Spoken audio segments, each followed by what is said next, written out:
Tunggu sikit. Oh. Okey, dah mula. Okey, dan apa khabar semua? Selamat malam. Ini siri seminar Gabungan Darul Iklim Malaysia yang kedua. Okey, boleh mute tak semua? Boleh mute tak semua? Tunggu. Boleh submit semua. Okey. Submit semua dulu. Okey. Okey. Selamat datang kepada sesi seminar Gabungan Darurat Iklim Malaysia. Ini sesi yang kedua dan kami amat bergembira untuk berpelawar Pak Fitri, Fitri Amir dari Forum Kedaulatan Makanan Malaysia. Forum Kedaulatan Makanan Malaysia untuk beri satu pembentangan, pengenalan kepada food security dan sovereignty. Ini anjuran Gabungan Darurat Iklim, satu gabungan NGO CSO yang bertujuan untuk mempengaruh Malaysia supaya isu-isu yang berkaitan dengan krisis iklim diambil serius. Ini termasuk isu yang berkaitan dengan pertanian, dengan nelayan, dengan makanan. Dan setakat ini, jadi saya mempelawar Pak Fitri untuk bermula sekarang. Okay, Fitri?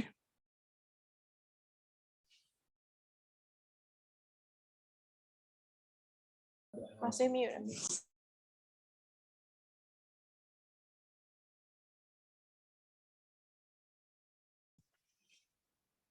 Fitri, boleh unmute tak?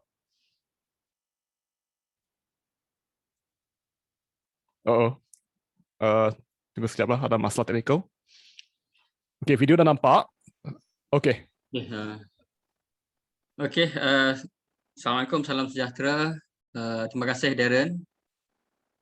Dan juga terima kasih kepada semua yang hadir pada malam ini untuk siri kedua Gabungan Darurat Iklim Malaysia Seminar Series. Jadi saya punya presentation pada malam ini adalah pengenalan kepada food security and sovereignty. Jadi saya tidak akan pergi secara mendalam lah dalam subtopik yang akan dibentangkan. Dan saya punya slide ni adalah dalam bahasa Inggeris. Okey. Tapi saya akan jelaskan dalam bahasa Melayu lah. So ini talking point saya. Saya akan cuba untuk habiskan menerangkan berkenaan dengan food production ni, penghasilan makanan dan juga penggunaan makanan, kelaparan dan juga krisis makanan. Kemudian elemen-elemen yang ada dalam jaminan bekal makanan. Food security sebenarnya terjemahan dia yang tepat adalah jaminan bekalan makanan, kerana banyak juga saya tengok yang menterjemahkan sebagai keselamatan makanan. Keselamatan makanan bermaksud food safety, sama ada makanan tu masih elok, beracun ke masih lagi segar ke tak, tu food safety. Food security adalah jaminan bekalan makanan. Kemudian mazhab-mazhab dalam food security ni, yang ada influence dia juga terhadap polisi, apa dia kepercayaan pembuat dasar ataupun kita punya, actually yang mencadangkan ni adalah penjawat-penjawat awam yang saya perasan. Kemudian dibentangkan di parlimen dan ahli parlimen biasanya akan banyak ikut apa yang telah ditetapkan oleh penjawat awam ni lah dalam banyak hal yang saya perhatikan, terutamanya dalam Kementerian Pertanian lah. Hak-hak petani dan International Declaration, deklarasi-deklarasi antarabangsa dan juga perjanjian. Kemudian food sovereignty, apa bezanya dengan food security. Kemudian kita tengok apa dia sistem industri dan juga food sovereignty, apa perbezaan dia. Dan yang ni yang saya punya bidang lah, yang dalam beberapa tahun ini, 3-4 tahun ni saya terlibat dalam kempen berkenaan dengan industri padi dan beras di Malaysia. Dan kita cuba ambil contoh daripada industri padi dan beras ini untuk memahami food security dan juga apa alternatif ekosistem yang patut kita bina. So ini Cuba saya jelaskanlah. Kita tengok dulu carta ni. Yang ni adalah carta graf penghasilan makanan dan juga penggunaan makanan. Cuba kita tengok. Daripada 1960 hingga 2021, kenaikan production ni kita kena ingat sama dia naik sekali, bersekali dengan pertambahan jumlah penduduk dunia. Jadi apabila production naik, consumption juga biasanya akan naik lah. Dan kita tengok dekat situ dia turun naik kat situ. Dia ada masanya yang kita punya production yang meningkat, kemudian ada production menurun, consumption kita meningkat, penggunaan kita meningkat. So bagaimana cara mengatasinya? Apa dia mekanisme yang ada adalah stockpile lah. Kita ada stok. So dalam bar ni, yang ni adalah stok. Stok yang ada disimpan, biasanya makanan ruji lah. Kalau di Malaysia ni satu-satunya yang ada stockpile yang kerajaan, sebenarnya bukan kerajaan yang simpan stockpile ni, Bernas. Bernas ni syarikat swasta lah. Bukan JLC pun, private company. Yang ni memang pelik lah. Tak apa, nanti saya akan cuba kupas lah bab yang tu, bab monopoli Bernas tu satu bab yang lain lah. Dan apabila berlaku pengurangan hasil, kita akan gunakan stok yang ada di setiap negara. Biasanya akan ada stockpile makanan mereka, dan sampai pada setiap masa di dalam negara kita ni dalam 250,000 metrik tan sebelum ni, kemudian kita dah kurangkan kepada 150,000 metrik tan beras, yang mana boleh bertahan dalam masa lebih kurang dalam 3 bulan lah, termasuk stok yang ada di pasaran. Yang ni yang 3 bulan lebih. Yang ni berdasarkan jawapan di parlimen. Kita ada tanya soalan di parlimen dan itu jawapan dia. Tetapi ada juga yang mengatakan bahawa stok kita boleh tahan sehingga 6 bulan. Tapi saya tak nampak, saya tak jumpa dia punya data dia di situ, melainkan statement daripada beberapa pihak lah. Okey, tengok harga makanan. Harga makanan juga turun naik. Dan yang ni sebenarnya kalau kita tengok daripada rice crisis di dunia ni tahun 2007-2008, sebelum ni berlaku juga rice crisis tahun 1974 dan 75, dan tahun 1974 dan 75 itu berlakunya kekurangan hasil. Jadi ini biasalah, kalau kekurangan hasil maka harga akan naik lah. Yang ini pasaran, tekanan pasaran, market flow dia macam tu. Tetapi apa yang berlaku pada tahun 2007-2008 adalah menarik kalau kita nak bincangkan, yang mana pada tahun 2007-2008 ini berlaku kenaikan, kalau kita tengok di graf ni, kenaikan ni hampir 300 indeks, daripada 3 kali ganda daripada harga asal beras pada ketika itu, dan menyebabkan banyak berlakunya rusuhan. Ada yang kematian di Filipina, di negara-negara lain, terutamanya di bahagian Asia ni lah. Dan puncanya adalah kenaikan harga petrol. Ini kita kena faham. Dan juga punca secara naturalnya adalah berlaku kekurangan hasil di Vietnam. Dan apabila India cuba untuk mengurangkan kos dan gandum, sebab dia punya bantuan kebajikan dia, dia punya welfare dia adalah gandum pada ketika itu di India. Kemudian dia tukar kepada beras. Kemudian dia buat export ban. Tidak boleh ekspor beras. Semata-mata untuk memastikan bahawa bekalan beras dia tu cukup untuk support bekalan gandum. Kerana gandum yang digunakan di India tu ada melibatkan kos tambahan transportation dan sebagainya. Kemudian ditambah pula dengan Vietnam pun akan buat export ban. Kemudian berjangkit kepada semua negara yang mengeluarkan beras ni buat export ban, dan akhirnya kita dapat rice crisis pada tahun 2007-2008. Yang ni salah satu daripada elemen food security adalah transportation, seperti mana yang kita tengok sini di dalam kejadian krisis tahun 2007-2008, yang bukan sahaja production. Ini menarik untuk kita tengok. Dalam 10 tahun kebelakangan ini, ataupun mungkin dalam 20 tahun kebelakangan ini, kita punya pengeluaran crop adalah sudah pun agak mendata dia punya yield per hektar.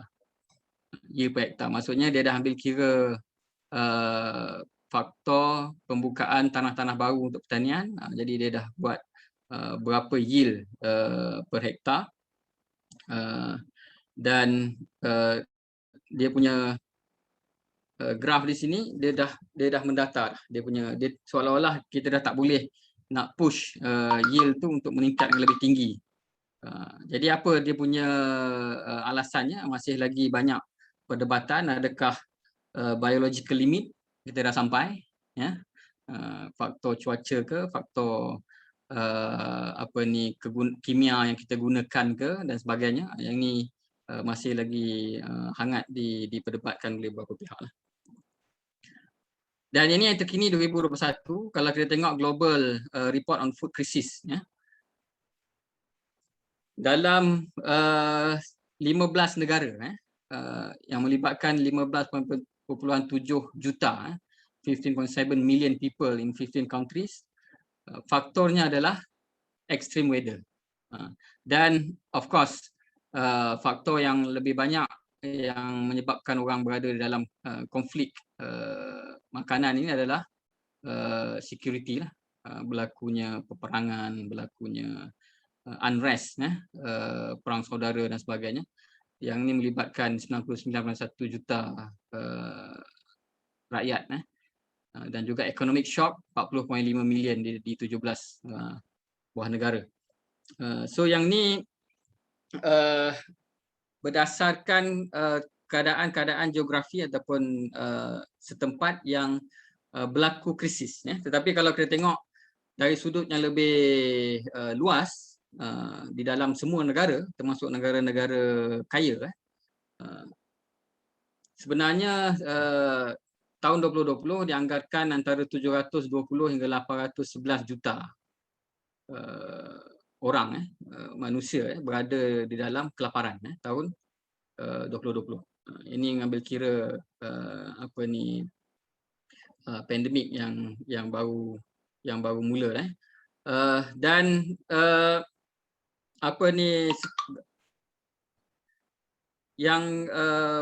the state of food security and nutrition in the world ini juga bukan saja menilai orang yang tak cukup makan, tapi orang yang terlebih makan, ataupun orang yang makan makanan yang tak sihat.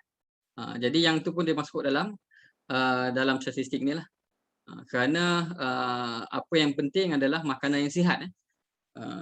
Kerana isu makanan juga adalah utilization of makanan. Maksudnya makanan yang kita dapat tu, adakah makanan yang kita boleh katakan crap, sampah, dan ataupun makanan contohnya macam negara-negara kaya yang mengeksport bahagian-bahagian haiwan yang tertentu yang banyak lemak, yang tak sihat, kepada negara-negara dunia ketiga dengan harga yang murah. Jadi menyebabkan negara-negara dunia ketiga ini berlaku masalah kesihatan. Dia tidak mendapat makanan yang secukupnya. Yang ini adalah faktor ekonomi yang menyebabkan food insecure di dalam banyak negara-negara yang maju ataupun negara-negara yang membangun, negara-negara yang tidak ada konflik. Jadi kita dapat lihat tadi dia punya isu yang menyebabkan insecurity tiada jaminan bekalan makanan adalah konflik. So konflik ni adalah berkaitan dengan akses. Jadi akses. Jadi adakah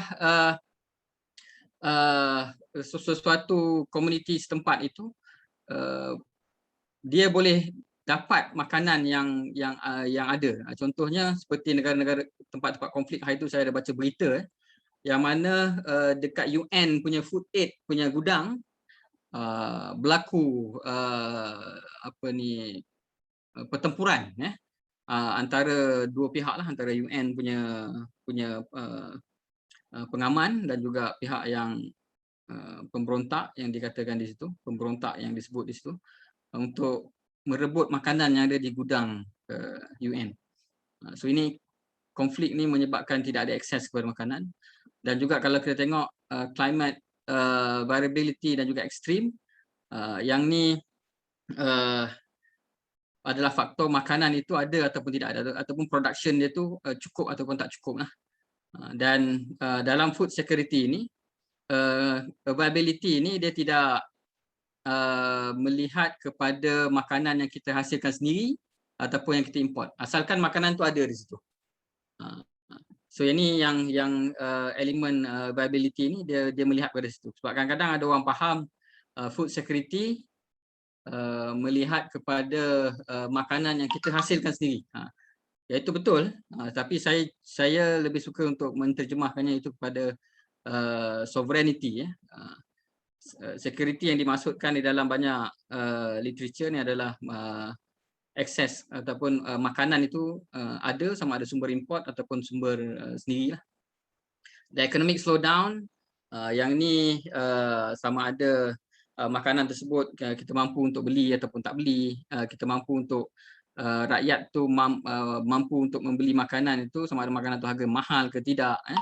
Kemudian of course ia ni pun sama juga dengan ekonomi, ada kaitannya, iaitu affordability dan juga healthy diet. So kesemua punca ketidakcukupan makanan ini ataupun ketiadaan jaminan bekalan makanan ini, jadi lawannya itu adalah itu yang kita sebut sebagai food security. Empat perkara inilah: availability, accessibility, utilization dan juga stability. Maksudnya ada pada setiap masa. Jadi makanan tersebut murah, boleh dibeli, ada pada setiap masa dan juga boleh didapati kepada semua orang. Okey. Kerana ini kita dalam seminar GDI, jadi saya nak tengok pada climate variability and extreme. Jadi ada banyak literature review yang mengatakan bahawa minimum dan maximum temperature, suhu di kawasan jelapang padi kita ni, di Peninsula Malaysia ni sedang meningkat, dan increase ni antara 0.3 hingga 0.5 darjah Celsius lah. Dan juga penurunannya kan, peningkatannya adalah antara 0.2 dan 0.3. Dan dalam literature yang lain ada mengatakan bahawa 4% increase dalam temperature ni against pre-industrial level ni akan menjejaskan hasil jagung dan juga beras ataupun padi ni kepada 5 hingga 50% ataupun 27 hingga 46% lah. So sebenarnya benda ni kita dapat lihat. Saya yang sebagai seseorang yang berada dalam bidang ini, yang sentiasa membuat news monitoring, mengesahkan bahawa memang akan ada dalam setiap musim. Kalau musim tu musim timur, musim hujan, dia akan banjir. Kalau musim tu musim kering, dia akan ada isu kemarau. Terutamanya di Kedah lah, kerana di Kedah tu pangan yang ada tu berkongsi dengan industri. Jadi kerajaan kena buat pilihan lah, sama ada nak melepaskan air itu untuk kegunaan industri di Kulim, di Alustar dan sebagainya, di Sungai Petani, ataupun untuk kegunaan petani lah. Jadi ada ketikanya jika air tidak cukup, jadi pesawah ni diminta supaya melakukan tabur kering. Selalunya bila dia menanam padi tu dia perlu air keadaan yang basah lah. Yang basah tu untuk mengelakkan rumpai sebagai satu kawalan rumpai lah, dan juga kesesuaian variety padi tersebut lah. Jadi apabila tabur kering ni dia punya kadar percambahan germination rate tu pada percambahan yang tumbuh tu akan berkurangan lah. Jadi pesawah akan buat terpaksa menabur benih padi ni kadang-kadang 2 kali ganda. Jadi ini isunya. Dan satu lagi isu selain daripada cuaca, banjir dan juga kontang ataupun kemarau ni adalah serangan penyakit dan serangga. Yang ni jarang dibincangkan.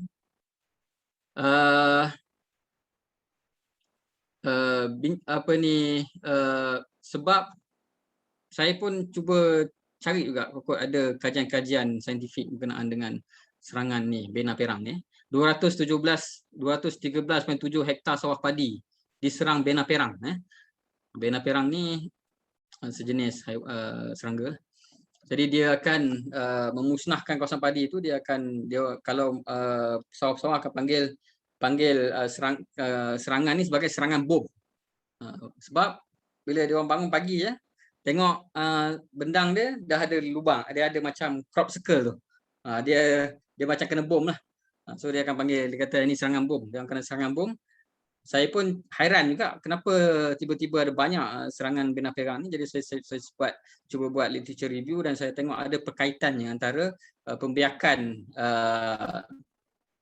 serangga ini dengan suhu optimum dan suhu minimum. Dan kajian ini dah lama, kajian tahun 60-an kalau tak silap saya. Jadi mungkin boleh buat kajian baru tentang serangga-serangga yang banyak yang menyerang kita punya tanaman ni. Adakah dia ada kaitannya dengan cuaca ataupun tidak?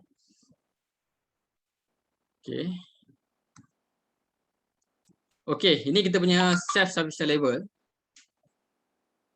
Korang rasa macam mana? Okey ke tak okey? Kita punya SSL ni ataupun self-sufficient ratio ni 69 dalam kita punya staple food beras. Saya ada baca satu artikel kesihatan yang mempersoalkan kenapa manusia makan beras dan makan nasi jadi dia kata kerana padi ni ataupun beras nasi lah kan, oleh kerana dia punya kebudayaan tanaman ni terlalu rapat kita dengan kita sampai kita ada 3 nama di peringkat dia punya peringkat stage dia tu. Masa dia ditanam kita panggil padi, masa dia dah tuai kita panggil dia beras, masa kita nak makan kita panggil dia nasi. So dia dah begitu rapat dengan budaya kita, dan sejak 2000 tahun yang lampau kita telah domesticatedkan tanaman ini. Dan orang kata kenapa kita susah-susah nak tanam padi ni, sebab pertama dia adalah salah satu faktor kepada climate change kan. Kemudian dah susah nak kena tanam, kemudian nak kena tuai, nak kena tumbuk, nak kena pecahkan dia punya tu dapatkan beras dan sebagainya. Kenapa kita tak makan buah-buahannya? Kenapa kita tak makan sayur-sayurannya sebagai kita punya staple food? Jadi soalan tu sebenarnya dia perlu kena melihat dari sudut security.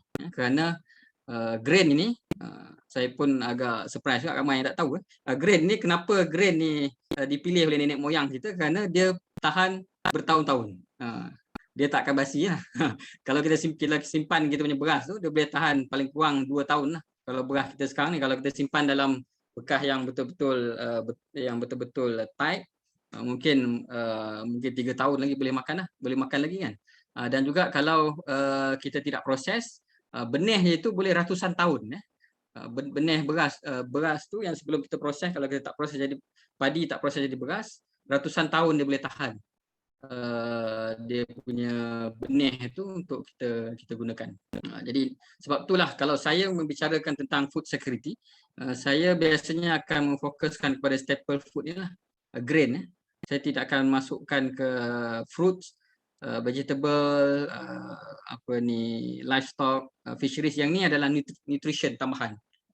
Kerana yang ni adalah pilihan, optional. Kalau kita tak makan daging, kita makan ayam. Tak makan ayam, makan ikan. Tapi semua makan staple food untuk security. Dan dalam rancangan Malaysia,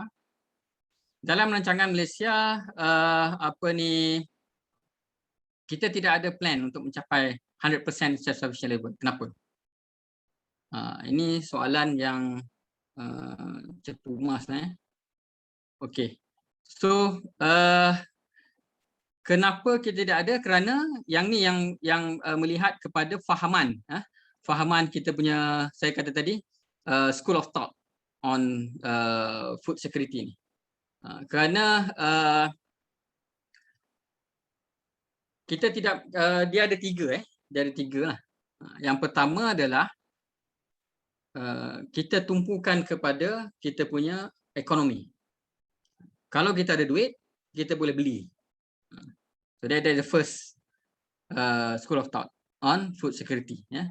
So yang ni yang diamalkan oleh negara-negara yang terhad sumbernya seperti Singapura. Singapura dia punya pemahaman itulah. So dia tidak, sebelum pandemik hanya 10% daripada makanan rakyat Singapura dihasilkan dalam negara Singapura lah. 90% adalah diimport. Kerana mereka kata whatever the price they can buy lah. Okey. Tetapi akhirnya mereka meningkatkan diorang punya self sufficient level target daripada 10% kepada 30% start tahun 2020. Kerana mereka dah tahu bila berlaku pandemik seperti COVID, dia bukan persoalan kita ada duit ke tak ada duit. Persoalan dia adalah orang tak nak jual. Sebab berlaku export ban. Jadi banyak negara-negara yang memberhentikan ekspor untuk sementara kerana dia nak protect dia punya rakyat dululah. So ini yang antara kelemahan. So pemahaman yang kedua adalah kita hasilkan kita punya makanan 100%. Ini second school of thought. Yang mana whatever the cost, subsidi kena banyak, kemudian gudang, kos-kos untuk gudang dan sebagainya. Yang ini adalah kita kena tanggung. Itu bukan persoalan. Dia bukan persoalan untung dan rugi, dia adalah persoalan security. So pemahaman yang kedua ini adalah pemahaman yang berdasarkan macam tentera lah, macam mereka upgrade tentera walaupun negara tersebut tidak berperang, tapi dia sentiasa sponsor dia punya tentera. Sama juga dengan makanan. Dan yang ketiga, of course, mereka negara-negara yang bergantung kepada food aid lah. So yang ini menjadi perdebatan antara negara-negara yang kurang sumber alam, yang tidak banyak mengeluarkan production makanan. Jadi berlaku perdebatan di peringkat international bagaimana food aid ini hendak dihantar ke negara-negara tersebut. Dan food aid itu sendiri adalah satu industri. Ada orang vendor-vendor yang menguruskan dan sebagainya, dia jadi satu industri food aid tu. Dan ada orang kaya melalui food aid di negara-negara yang menerima food aid inilah. Jadi perdebatannya, adakah kita perlu menghantar makanan ataupun kita menghantar knowledge transfer, perpindahan pengetahuan kepada negara-negara ini supaya negara-negara ini boleh ada teknologi untuk mereka menghasilkan makanan mereka sendirilah. So ini perdebatan dan kita pun semua tahu makanan ini bukan sahaja komoditi untuk orang buat bisnes, bukan sahaja makanan kita, food security, tetapi juga adalah satu alat geopolitik dalam banyak negara. Apabila Amerika menjajah Iraq pada tahun 2004, dia telah mengeluarkan satu decree yang bahawa Iraq tidak boleh tidak hanya boleh menanam benih yang dibekalkan oleh Amerika. Jadi yang kita kata geopolitik makanan ni. Jadi melalui decree macam ni, melalui perjanjian-perjanjian dan sebagainya ni, banyak negara-negara yang telah dikontrol oleh negara lain melalui makanan. Jadi ini kepentingan food security. Jadi kenapa Malaysia tidak meletakkan 100% SSL? Kerana kelapa sawit. Saya sendiri secara face to face pernah berbincang dengan pihak yang membuat dasar di PMO mengatakan bahawa memang tidak akan diletakkan 100% SSL. Kerana pertama dia menambahkan kos kerajaan. Yang kedua kerana bila kita tidak letakkan 100% SSL, kita boleh buat trade, commodity trade, yang ini kita akan ekspor kelapa sawit, minyak kelapa sawit kepada negara-negara yang memerlukan kelapa sawit tetapi mereka ini ada banyak beras. Jadi kita akan import beras daripada negara-negara contohnya macam Pakistan, India dan juga banyak negara-negara lain yang kita buat trade macam tu. Jadi pada pemahaman saya kita perlu melihat food security ini dalam konteks pemahaman dia adalah national security. Ini pemahaman saya lah. Dan itu telah terbukti tepat dan juga praktikal apabila berlakunya COVID yang mana berlakunya export ban di banyak negara. Okey, kita teruskan. Minta maaf lah. Banyak pula cakap. So dalam Global Food Security Index, so ini kita berada di negara nombor 43. Global Food Security Index 2020. So okey ke tak okey? 43 ni. Kita punya skor 67.9. So not bad lah. So not bad. Tapi ingat Global Food Security Index ni dia tidak membezakan antara beras yang diimport dan juga beras yang dihasilkan sendiri lah. So saya melihat, saya telah mengkaji Global Food Security Index ini, dia punya pemahaman di belakang itu. Dia punya ideologi yang diterapkan dalam membuat indeks ni adalah free trade, kebebasan free market, kebebasan pasaran, yang mana bagi mereka negara-negara yang tidak ada trade barrier macam kuota import, macam AP untuk menghadkan import. Negara kita dia ada kuota import, dia ada AP untuk produk-produk pertanian ini dengan alasan supaya memprotek untuk melindungi petani-petani kita ni supaya tidak berlaku lambakan hasil pertanian daripada negara-negara lain. Yang ini telah berlaku dalam contoh NAFTA, Non-America Free Trade Agreement antara Kanada, US dan juga Mexico, yang mana Mexico selalu menjadi mangsa apabila hasil-hasil pertanian daripada Amerika dilambakkan, dumping di Mexico, menyebabkan industri penghasilan makanan di Mexico mati kerana petani tidak ada semangat untuk menghasilkan makanan kerana harganya murah kan. Jadi yang ini juga kita kena lihat bagaimana faktor untuk melindungi petani supaya negara kita ini ada industri penghasilan makanan yang maju. Okey. Tapi dalam Food and Agriculture Organization UN mereka juga mengeluarkan indikator mereka every 3 years. So nanti tahun 2022 adalah yang baru. So ada juga orang yang undernourished di Malaysia ni, yang ini sebanyak 900,000 orang. Yang ini 3% daripada population. Walaupun kita punya supply energy kita lebih daripada 100%, maksudnya 121% lah. Bermaksud kita punya makanan di Malaysia ni ada surplus, ada banyak lebihan, yang lebihan sebanyak 21%.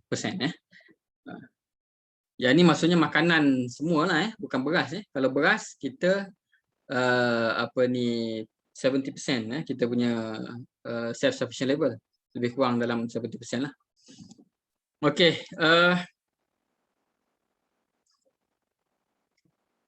walaupun kita menghasilkan, walaupun small farmers, penternak, nelayan ini menghasilkan 70% global food supply ni. Tapi mereka lah sebenarnya yang ramai sekali yang food insufficient, yang berada dalam poverty. Jadi bukan bermaksud production ini menjamin kesejahteraan semua orang, tidak. Yang ini mungkin salah faham yang kita kena betulkan. Dia bukan persoalan production semata-mata, tetapi adalah juga bagaimana kita melihat dari sudut tadi tu accessibility dan juga affordability, mampu tak mampu untuk beli, dan ada juga ada tak akses kepada makanan yang dihasilkan tadi tu. Kalau kita tengok padi dan beras dalam Malaysia ni, kita punya sawah padi ada 684,416 hektar. Yang ni untuk double cropping. So dia punya planted area tu maksudnya dia kira dia kali 2 lah. So keluasan tu dia kali 2 sebab dia double cropping dalam dekat kawasan-kawasan Mada, Kada, Aida ni twice a year lah. Ada juga yang 2 tahun 3 kali. So ada kawasan-kawasan yang 2 tahun 3 kali. Cuba tengok estimated cost of padi farming ni lebih kurang 3,000 hingga 5,000, tetapi average profit per hektar hanya 5,000. Dan average land size per farmer 1.2 hektar hingga 3 hektar. Okey.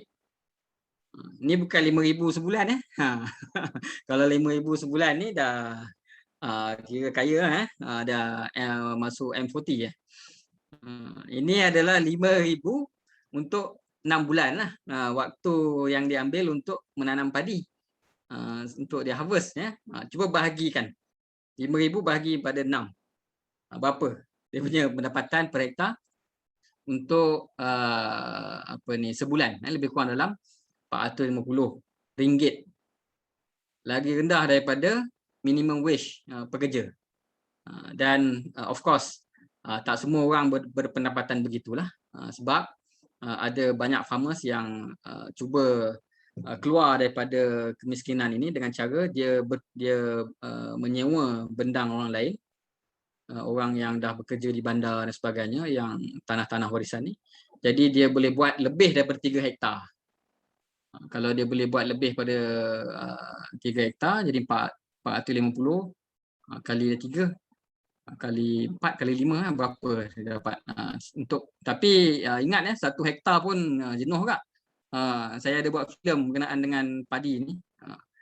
Kalau kita tak turun hari-hari tu, pakat tak ada lah, kira pakat padi tak menjadi dengan serangan serangga dan sebagainya lah. Okey. Jadi mengapa ini berlaku? Mengapa ini berlaku? Ini satu persoalan lah. Sedangkan setiap rakyat Malaysia dalam setahun makan kira-kira 80 kilogram beras secara average lah. Siapa yang diet tu mungkin kurang lagi pun makan quinoa ke kan, yang rice consumption kita. Jadi kalau semua orang makan beras, jadi kenapa padi farming ni ataupun farmers ni tidak mendapat hasil ataupun pendapatan yang baik? Kerana ada banyak faktor lah yang kita kena tengok. Faktor-faktor inilah yang menunjukkan bahawa kita tidak haruslah melihat kepada production semata-mata, food production, tetapi juga kena melihat kepada livelihood mereka yang menghasilkan makanan. Jadi timbullah satu istilah lain yang menamakan food sovereignty ni. So, apa faktor-faktor yang menghalang petani? Kita ambil satu contoh yang ni. Contoh ini adalah contoh seed, right to seed. Okey.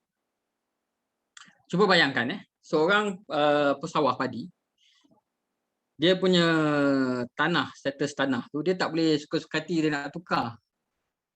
Dia nak tukar buat rumah ke, buat kilang ke, buat homestay ke, tak boleh. Kerana dia dah gazette kan, dia ada undang-undang dia di dalam PBT lah, dalam kerajaan negeri punya undang-undang dia untuk padi. Bermaksud kita telah memaksa dia untuk tanam beras, tanam padi untuk kita makan. Ini satu paksaan kepada dia. Mungkin dia tak suka kan tanam padi ni. Tapi nak buat macam mana? Dia ada sawah padi, dia kena tanam lah. Kemudian kita hadkan pula pilihan-pilihan yang dia ada. Dari sudut pilihan benih, input pertanian, dan juga akses kepada market. Jadi perkara-perkara ini kalau kita tengok di sini daripada genetic resources benih ini, semakin kita kawal dengan centralized ataupun regulated access ni, melalui, dia ada banyak cara melalui teknologi, maksudnya mengawal petani ini melalui teknologi. Yang ni salah satunya adalah hybrid seed, high yield variety. High yield variety ni dalam Green Revolution diperkenalkan high yield variety. Pada awalnya nenek moyang kita dulu menanam variety-variety land races, yang mereka boleh hidup waktu tu. Dengan tanam padi itu mereka boleh hidup lah. Kerana kosnya rendah. Jadi apabila diperkenalkan Green Revolution dengan high yield variety dan sebagainya, dia bukan membekalkan kita padi benih saja, tetapi adalah chemical yang perlu disupport untuk high yield variety ini supaya dia berfungsi. Kemudian bila tanam 2 kali pula, lagi banyak pula nak kena beli input pertanian. Kemudian dia punya kos jentera dan juga sebagainya, menyebabkan margin dia tu kadang-kadang tu bukan semakin meningkat tapi semakin berkurangan. Walaupun harga padi itu meningkat, tetapi kos-kos yang lain yang meningkat juga disebabkan oleh faktor-faktor ini, menyebabkan petani ini tidak dapat keluar daripada kemiskinan. Walaupun production dia meningkat, walaupun harga meningkat. Dan of course GMO, saya melihat GMO sebagai salah satu teknologi untuk market access, untuk marketkan seed, monopoli terhadap seed. Kerana ada juga orang yang melihat penyelesaian kepada isu petani ini adalah dengan teknologi. Farmers kena ada pakai drone, farmers kena ada pakai digital teknologi dan sebagainya, kena ada GMO untuk meningkatkan hasil dan sebagainya. Jadi apa pandangan korang? Nanti saya nak minta pandangan korang dari sudut teknologi ini, adakah dia satu yang bagus ataupun macam mana? Okey. Persoalan right to land. Yang ni land grab yang berlaku di banyak negara, yang mana negara company-company memiliki tanah-tanah yang subur dan akhirnya akan push away, menolak meminggirkan petani-petani asal. Dan antara isu yang sedang kita hadapi di Malaysia ni adalah pengenalan kepada smart sawah berskala besar. Yang ini adalah salah satu projek besar-besaran yang dikatakan akan mengubah ekosistem padi dan beras negara kita ni, adalah dengan menukarkan pemilikan sawah-sawah ini daripada sekarang ini 90% diusahakan oleh petani-petani individu, petani-petani secara individual ataupun syarikat-syarikat SME, kepada estate-estate besar yang dimiliki oleh Bernas, dimiliki oleh FGV, dimiliki oleh Sam Darby. Jadi model yang diguna pakai dalam kelapa sawit hendak diguna pakai dalam penghasilan padi dan beras kita lah. Jadi banyak janji-janji yang sedang ditabur sekarang ni. Contohnya adalah kalau mereka itu adalah pemilik tanah, jadi dijanjikan bayaran sewa yang tinggi, lebih tinggi. Kemudian petani-petani dijanjikan insentif dan sebagainya. Dan saya pun sedikit risau kerana benda ni adalah dia macam digambarkan satu kaedah moden. Macam korang lah kan, kalau saya kata korang nak jadi moden tak? Korang nak moden, Ini semua orang nak moden kan. Walaupun moden ni maksudnya adalah sekarang kan, now kan. Dia bila kata-kata ini adalah teknologi terkini, teknologi moden pakcik. Ini cara apa ni cara kita menguruskan sawah telah maju. Kita gunakan kaedah moden. Jadi bila ada perkataan moden tu, oh bagus kan, cuma bagus lah.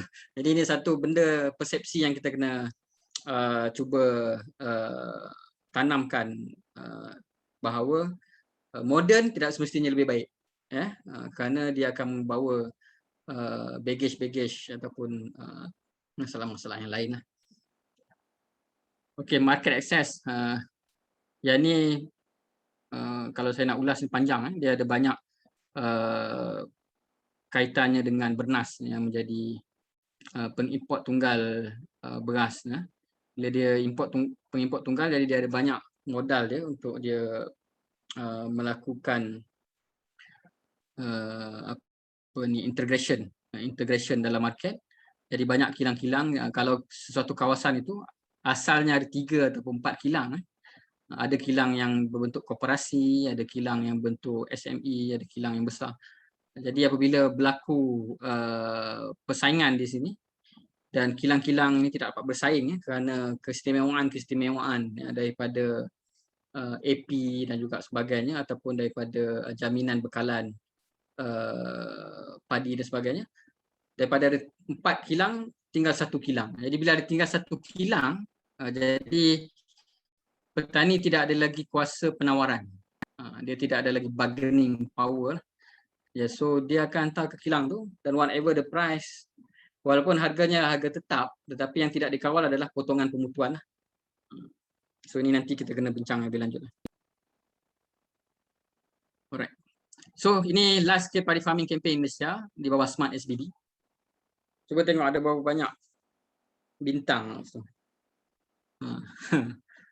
2, 3, 4, 5, 6, 8, ada 9 bintang. So ada 9 bintang termasuk dalam penanaman padi, tuaian, penghilangan pemasaran. Maksudnya everything akan di take over oleh syarikat peneraju. Syarikat peneraju ni pula ada apa ni 13 saja. Dan syarikat peneraju ini apa ni diberi jaminan pinjaman bank oleh Agrobank. So walaupun dia kata semua sekali akan ditanggung oleh syarikat dan sebagainya, tapi kita kena ingat ini bukan satu ekosistem yang baik. Even on the issues of issue of extreme weather ataupun disease dan sebagainya ni, kerana biasanya commercial farming ni dia memerlukan sesuatu yang uniform, yang sama, macam kilang lah. Kilang kita nak buat radio, dia akan beli satu barang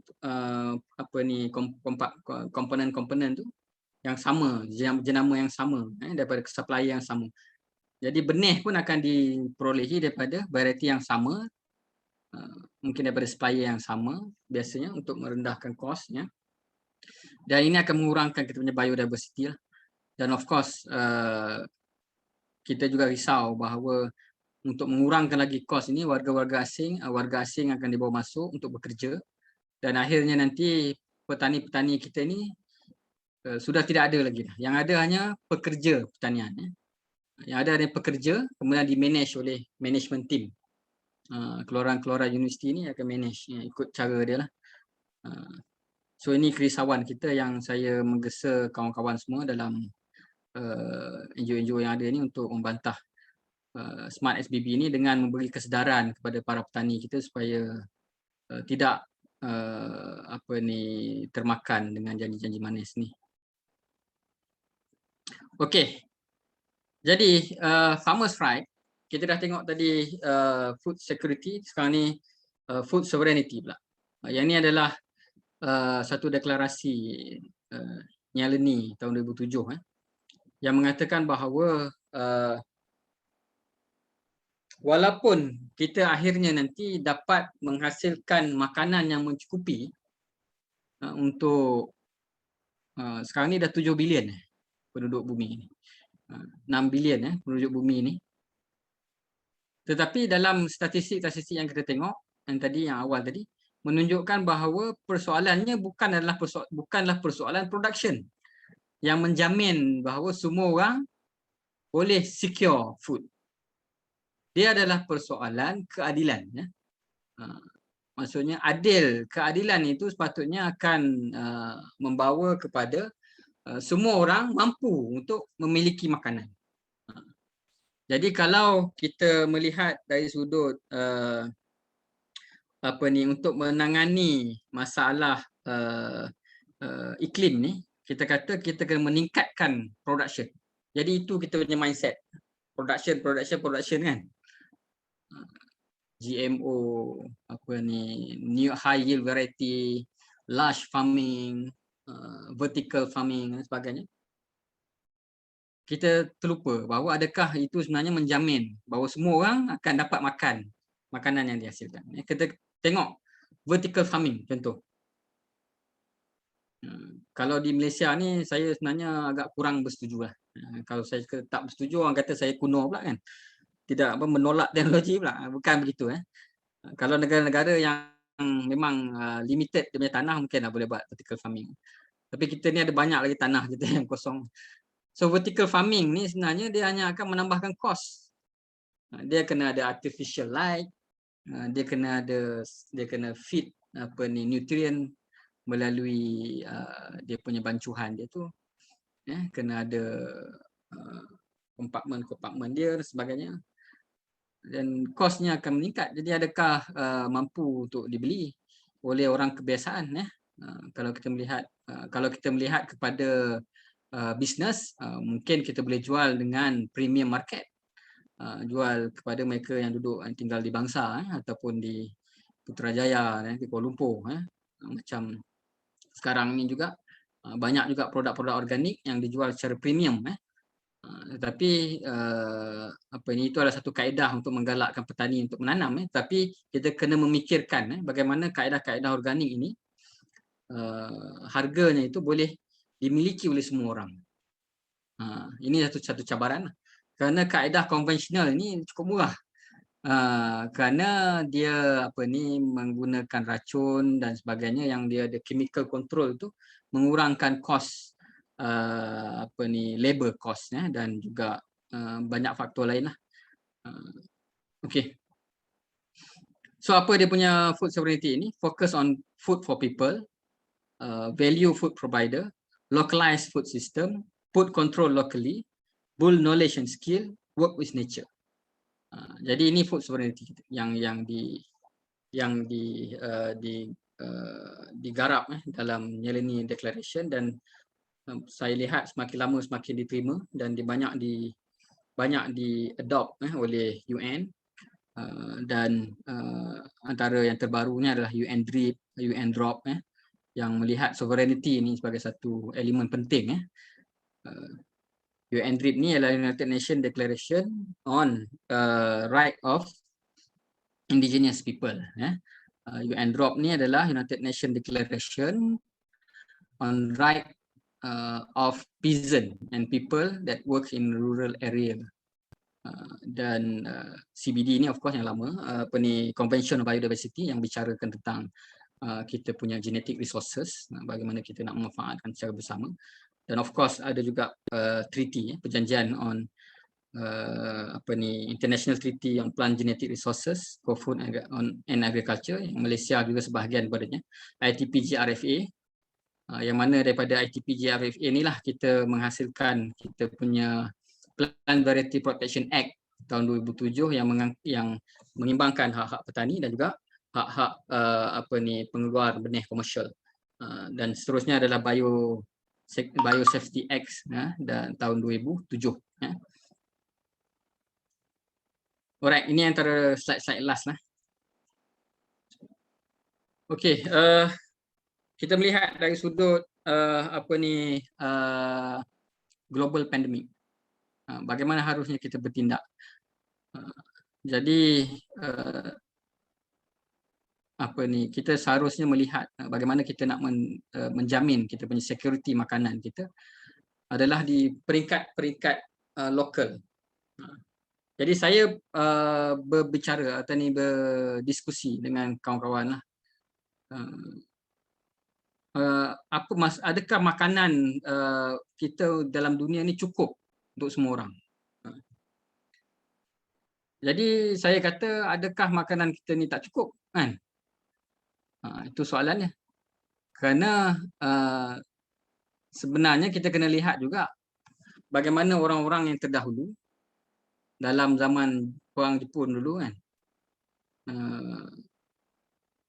mereka pun boleh hidup juga dengan makan ubi kayu, kan. Maksudnya yang ni adalah persoalan survival, persoalan pilihan kita sebenarnya.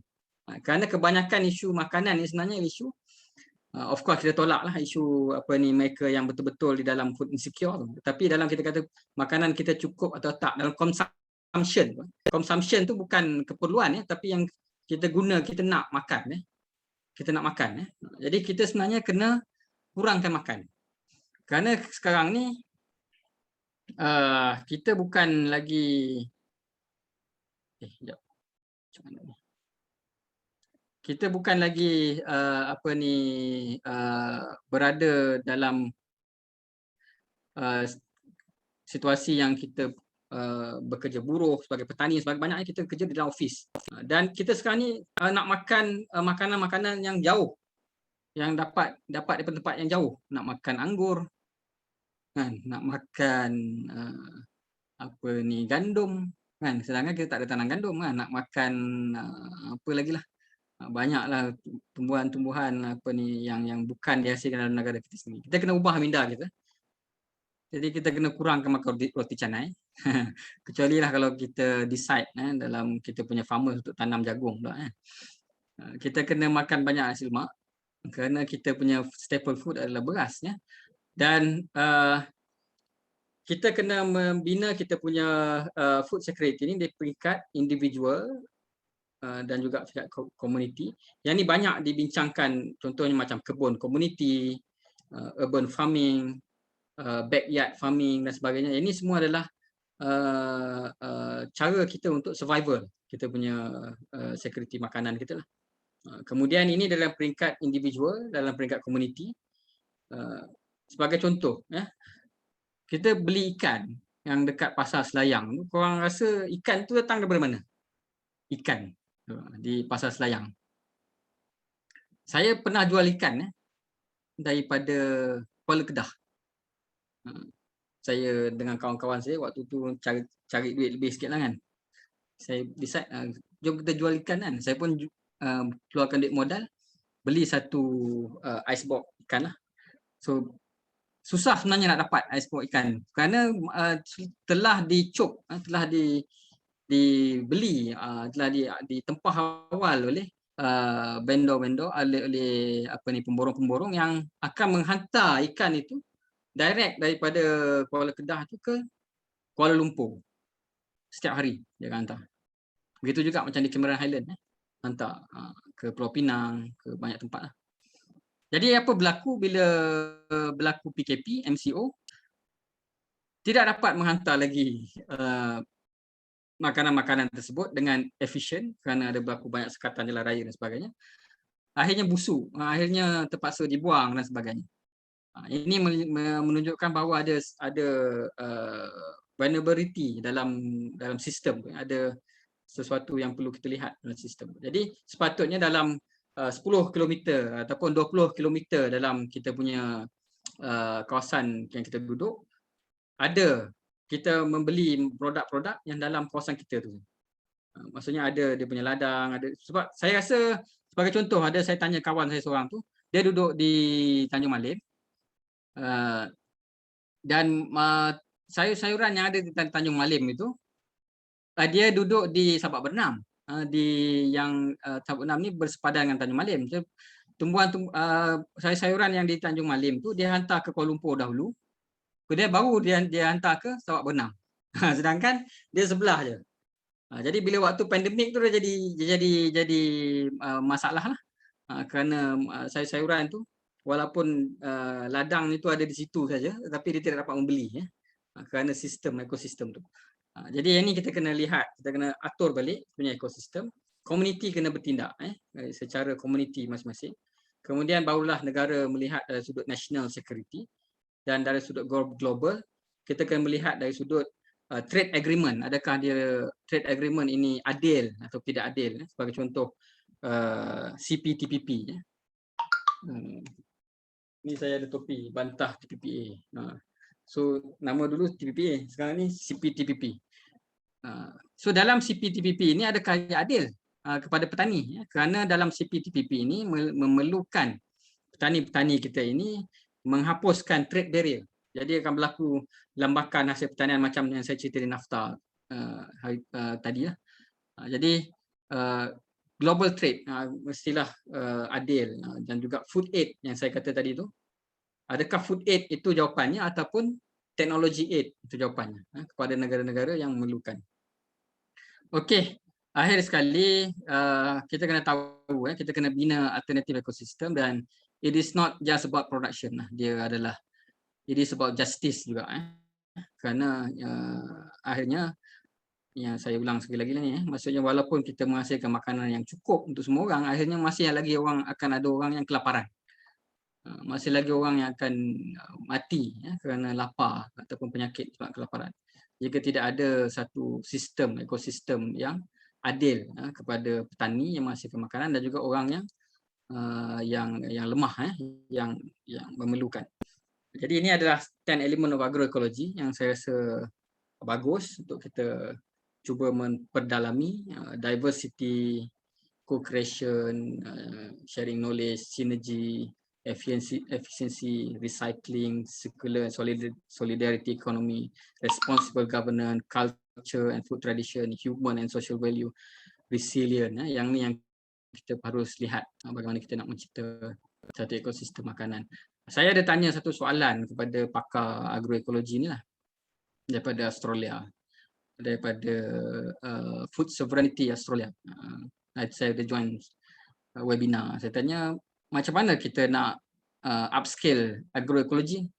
Contoh sebab dia menceritakan pasal practicality ladang-ladang kecil.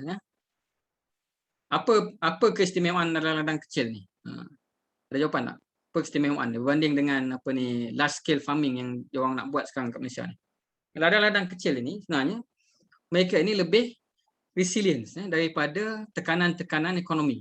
Kerana bila the bigger you are, the harder you fall.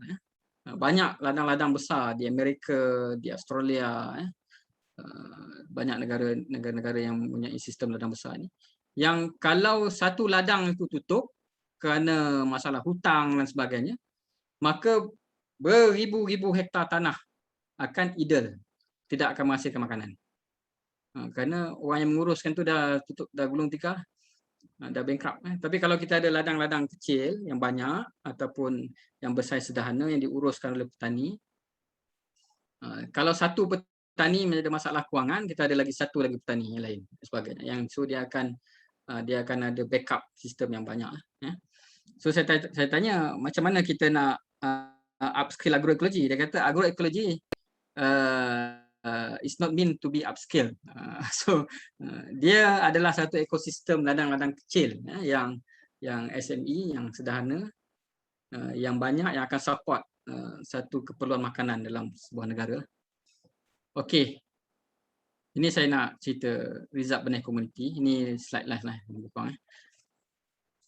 So kami di Forum Kedaulatan Makanan ada, dan juga NGO yang logonya ada di situ.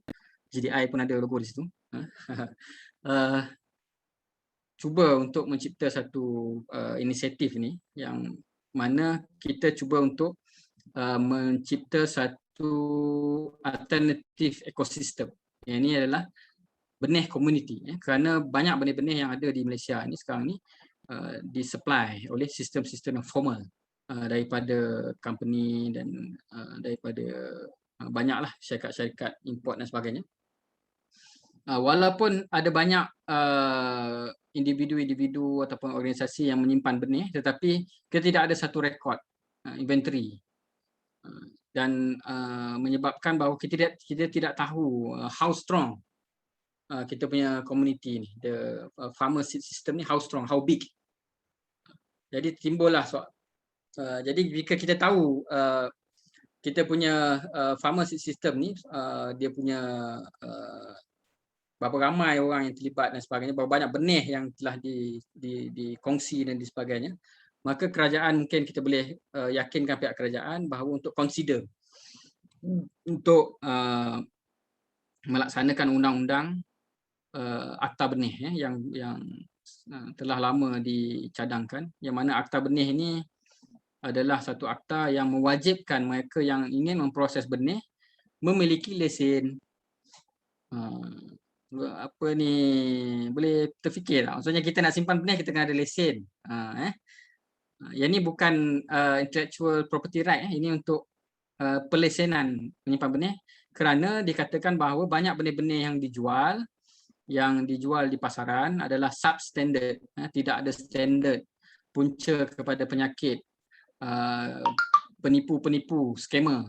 Jadi dikatakan bahawa kena ada pelesenan supaya mereka yang menjual benih ini dapat dikawal selia, supaya mereka ini bukan scammer, bukan penyebar penyakit, bukan menjual benih-benih yang tidak berkualiti. Adakah kita bersetuju individual farmer pun perlu membeli lesen, mendapatkan lesen untuk memproses benih? Ini satu isu yang perlu kita, yang saya rasa serius, yang perlu kita sama ramai-ramai tangani.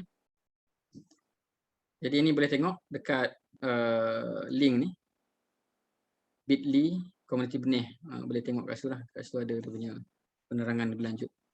Okey, sebelum saya mengakhiri, saya ingin buat satu list bahawa ada perkara-perkara ni yang saya listkan ni adalah satu isu-isu yang perlu dilihat ataupun mendapat sokongan daripada semua pihak yang berkaitan dengan food security and sovereignty. Yang pertama adalah berkenaan dengan cadangan kerajaan untuk meminda ataupun menukar kita punya akta Plant Variety Protection Act 2007 kepada akta yang baru yang mengikuti sistem UPOV 1991. Itu yang satu isu. Yang kedua adalah pelesenan untuk memproses benih, yang ini akta benih. So adakah kita ni perlu mendapatkan lesen untuk kita memproses benih? Itu satu. Yang kedua. Yang ketiga adalah berkenaan dengan bagaimana perladangan secara komersial, secara estate ini sedang dikempenkan, terutamanya kepada sawah-sawah kita. Jadi kalau boleh cuba bayangkan bagaimana sistem kelapa sawit itu, nanti kalau kita lalu di bendang, kita takkan cakap ini bendang Pak Abu, ini bendang Pak Teh, ini bendang Pak Lang. Kita kata ini bendang Sam Darby, ini bendang FGV kan.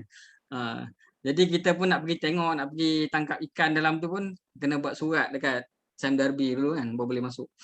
Entah dia buat pagar pula kan. So tapi bukan itu yang benda isu utamanya. Isu utama seperti yang saya sebut tadi lah, biodiversity dan sebagainya, hak petani dan sebagainya. Dan yang seterusnya adalah berkenaan dengan GMO.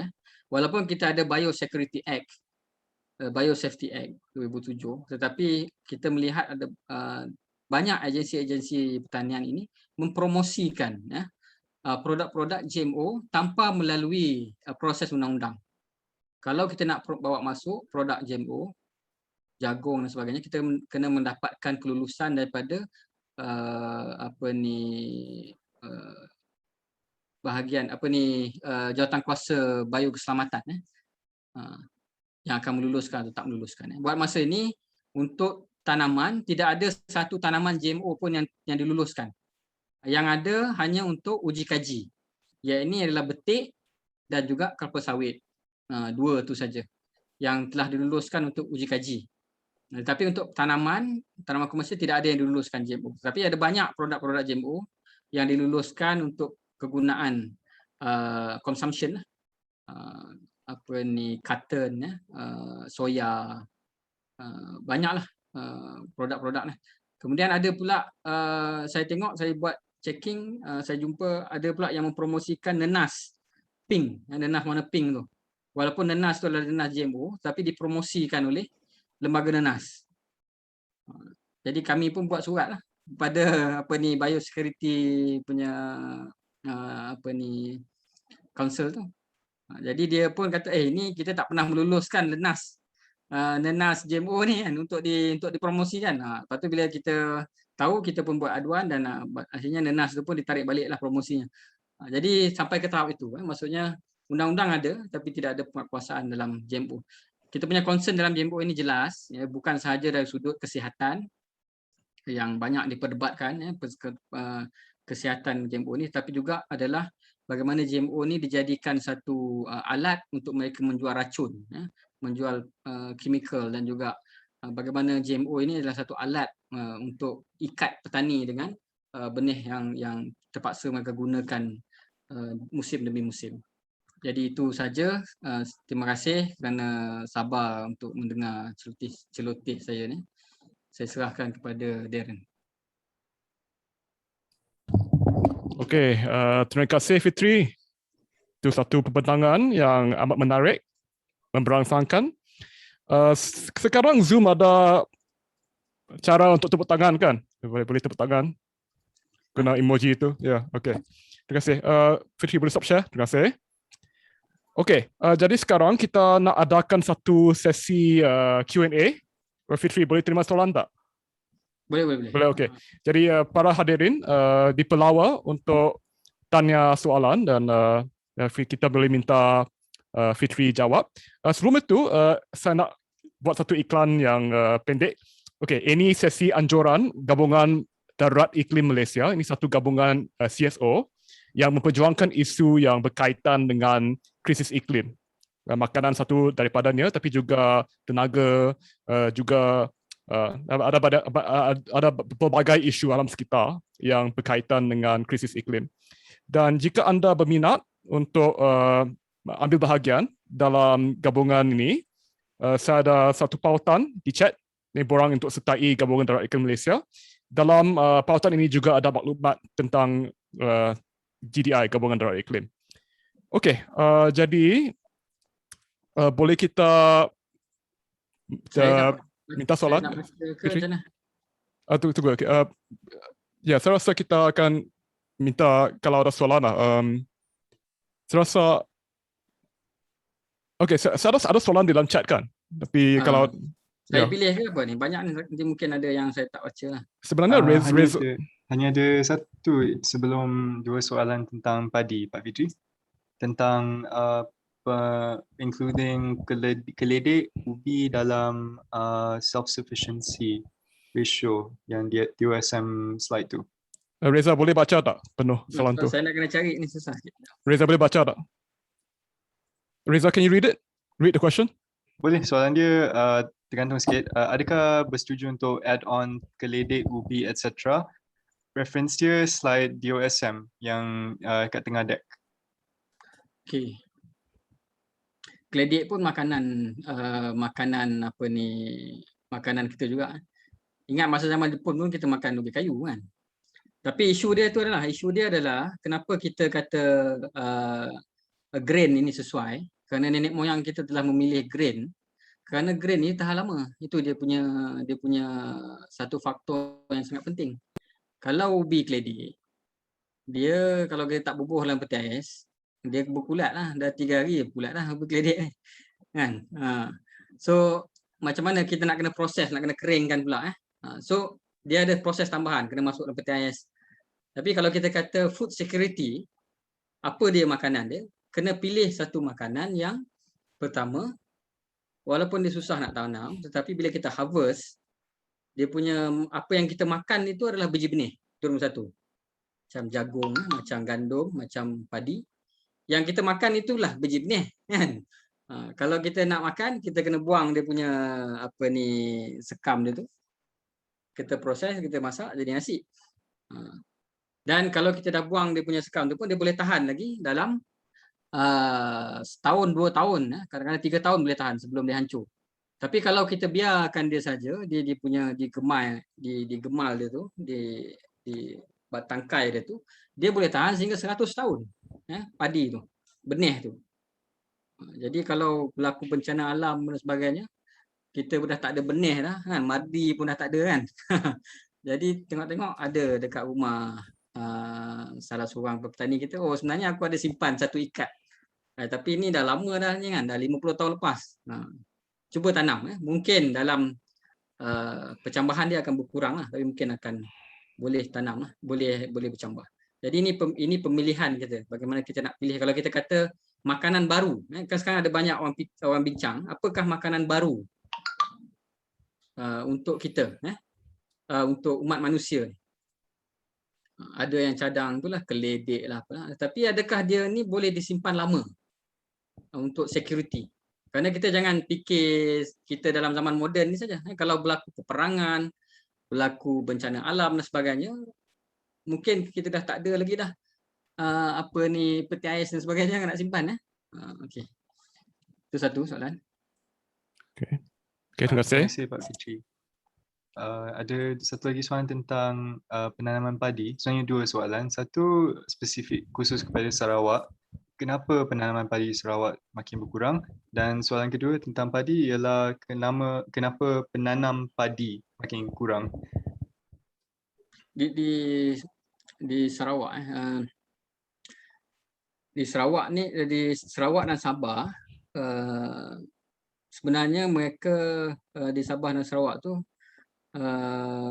kita sebenarnya di Sabah dan Sarawak tu kita import 70%. 70% adalah import, terutama daripada China. Dan kita tanam adalah 30% tanam. Saya ingat banyak dia punya isu dia dalam muka bumi lah, geografi. Dan yang kedua adalah infrastruktur. Walaupun ada jelapang padi yang diiktiraf oleh kerajaan di Kota Belud, di Sarawak ada 2 kot kalau tak silap saya, Batang Lupa. Tapi of course yang ni isu antara federal dengan state government lah, pada pandangan saya lah. Saya pun ada buat beberapa kajian tentang infrastruktur awam. Jadi federal actually Kementerian Pertanian di Semenanjung sebenarnya tidak ada kuasa untuk membuat apa-apa polisi yang berkaitan dengan pertanian di Sabah dan Sarawak. Jadi saya mungkin tak ada banyak pengetahuan berkenaan dengan di Sabah dan Sarawak, tetapi kebanyakan padi yang ditanam di Sabah dan Sarawak ni adalah padi land races, padi-padi asal lah, padi yang asal, dan dia ada di banyak tempat. Dan hari itu saya dengan Third World Network, saya ada buat satu survey oleh kawan saya, ada dalam ni kot, kawan saya ada dalam ni. Esther, ada Esther ni. Ada dia yang buat survey tersebut. Jadi dia kata banyak kebanyakan kalau buat tanaman padi di dalam, walaupun di dalam kawasan jelapang AIDA, dia adalah setahun sekali, kerana masalah pengairan. So ini mungkin antara faktor-faktor mengapa dia kurang lah di Sarawak tu. Kalau ada orang Sarawak sini, mungkin dia orang boleh bagi jawapan yang lebih tepat lah. Right. Baik, dan soalan terakhir daripada audiens kita, mengapa agensi teknikal yang menguruskan hal-hal pengimportan dan pemasaran produk GMO tidak tegas dalam penguatkuasaan? Perlukah revamping di dalam agensi tersebut? Okey, yang ni sebenarnya adalah isu integriti lah. Dia bukan sahaja berkaitan dengan pertanian, sektor-sektor ekonomi juga berlaku masalah, terutama masalah yang sama, masalah integriti. So, kalau ada integriti yang baik, integriti yang okey, yang orang kata tahap tinggi, masalah-masalah petani akan cuba diatasi dan sebagainya, yang akan maksudnya apa saja masalah yang dihadapi oleh petani ini mungkin boleh diatasi dengan bimbingan daripada pegawai-pegawai pertanian. Saya baru saja hari Isnin yang lepas saya pergi ke kawasan ni lah, di saya punya kampung di Lambor di Perak. Masalahnya sama, masalahnya pengairan, masalahnya adalah serangga perosak, benih padi lambat sampai dan sebagainya. So dia kata sebelum ini ada seorang pegawai pertanian itu sangat bagus. Namanya Siti, kalau tak silap saya sebut di sini lah. Siapa yang kenal boleh ucapkan tahniah dia. So bila Siti ni ada di situ, dia kata kebanyakan masalah-masalah yang dihadapi oleh petani, contohnya macam kalau air tak sampai, bekalan air tidak mencukupi, dia terus cuba berhubung dengan wakil rakyat, berhubung dengan Jabatan Pengaliran dan Saliran JPS dan sebagainya untuk membekalkan pam-pam air dan sebagainya, jadi petani boleh memulakan tanaman dan sebagainya. Jadi kadang-kadang perkara ini bergantung kepada individu-individu yang dedicated macam ni untuk menyelesaikan masalah negara. Jadi kitalah yang perlu menjadi individu-individu tersebut. Dalam apa juga kerja yang kita lakukan, kita kena ada dedikasi, dan sebenarnya walaupun kita nampak itu adalah kerja kita, mungkin kita makan gaji kerja itu, tetapi bila kita buat dengan bersungguh-sungguh, sebenarnya kerja kita itu sebenarnya membawa perubahan kepada hidup orang lain. Dan bukan hidup seorang, mungkin ramai orang yang akan bawa perubahan kepada hidup dia, dan banyak pahala yang kita boleh dapat dan banyak kebaikan yang boleh kita dapat lah. Okey, Ada follow up kepada soalan tu daripada saudara Damian juga. Dia bertanya, melihatkan China sendiri telah reject produk GMO daripada Cameron Highlands, adakah produk-produk ini dipasarkan di dalam negeri tanpa pengetahuan rakyat tempatan?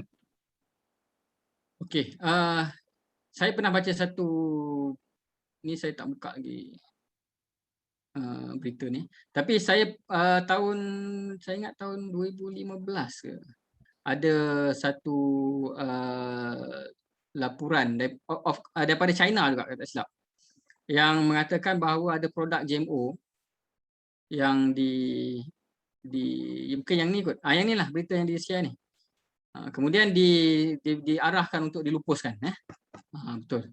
So yang ni menimbulkan persoalan. Maksudnya jika perkara ni bermaksud berlaku penanaman GMO secara haram di Cameron Highlands tanpa pengetahuan daripada pihak berkuasa, kerana tidak ada sekarang ni varieti-varieti ataupun tumbuhan GMO yang dibenarkan, diberi kelulusan untuk ditanam. Kita ada undang-undang berkenaan dengan hal tersebut. Jadi maksudnya petani di Cameron Highlands ni yang menanam GMO ni telah melakukan satu kesalahan, dan kesannya ni besar. Mungkin dia telah melakukan ni selama bertahun-tahun. Jadi bila dia telah melakukan ni selama bertahun-tahun, mungkin genetik GMO ini telah tersebar kepada tanaman-tanaman asal, tanaman-tanaman asli, melalui pendemungaan dan sebagainya. Kerana kita tak boleh nak menghalang serangga, angin dan sebagainya, kita tak boleh nak halang. So yang ni mungkin telah ada berlaku pencemaran genetik, kalau benda ni betul-betul berlaku dan dibuktikan lah. Okey.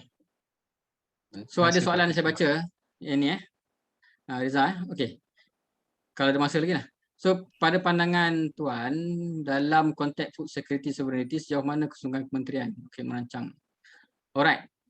Yang ni saya sedikit kecewa lah, kerana seperti mana yang saya sebut tadi, pemahaman food security di dalam pembuat dasar ataupun pembuat dasar kita, bukan ahli parlimen, dari pegawai-pegawai ni, adalah production.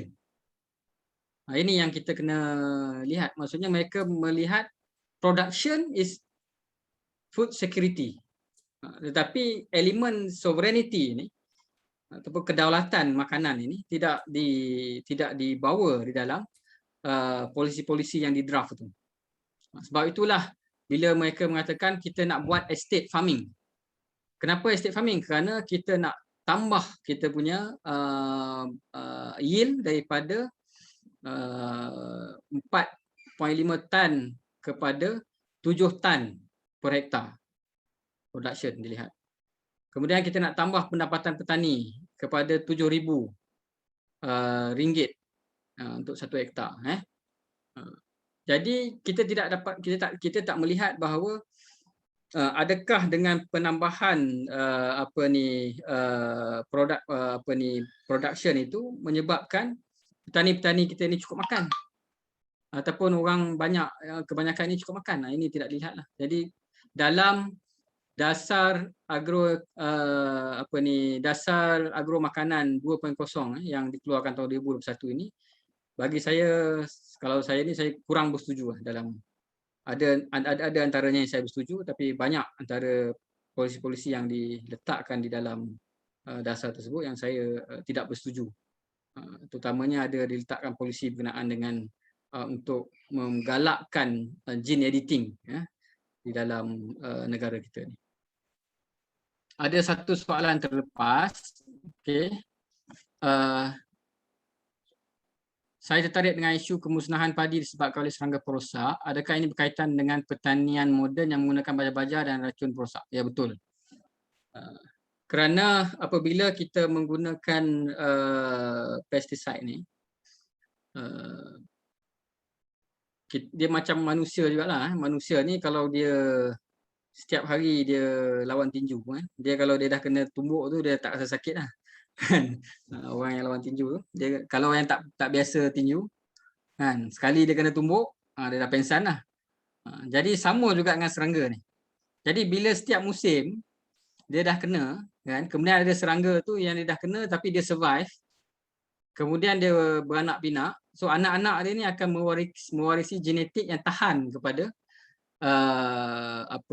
pesticide tersebut. Jadi semakin lama pesticide ini semakin tahan, semakin dia panggil apa? Resistant kepada pesticide. Sama juga dengan rumpai-rumpai. Jadi yang ni yang diadukan oleh petani, mengatakan bahawa kos mereka ni meningkat kerana untuk satu rumpai mereka memerlukan satu racun khas. Sambau. Satu racun khas untuk sambau saja. Kalau keladi angin tu kan, yang tumbuh tu, ataupun padi angin, memerlukan satu rumpai yang khas yang digunakan dalam padi CL tu, imidazolinon. So yang ni yang akan menyebabkan serangga-serangga ni akhirnya semakin lama semakin kebal dan akhirnya kita dah tak dapat nak kawal lah serangga ni. Semakin lama semakin banyak lah. Dan of course perubahan suhu, panas, lembap dan sebagainya, seperti mana yang saya terang tadi tu, efek kepada tahap optimum pembiakan serangga-serangga ni lah. Alright. Saya baca 2 lagi mesej ni, kemudian saya serah kepada Darren. Okey, terima kasih Fitri. Jadi itu tadi ada lagi soalan saya rasa. Okey, ada lagi ya. Okey, penerangan saja ya. Okey. Terima kasih semua. Jadi jangan pergi dulu, kita nak ambil gambar, tapi saya berhenti recording dulu dan kita akan ambil gambar. Ada banyak stop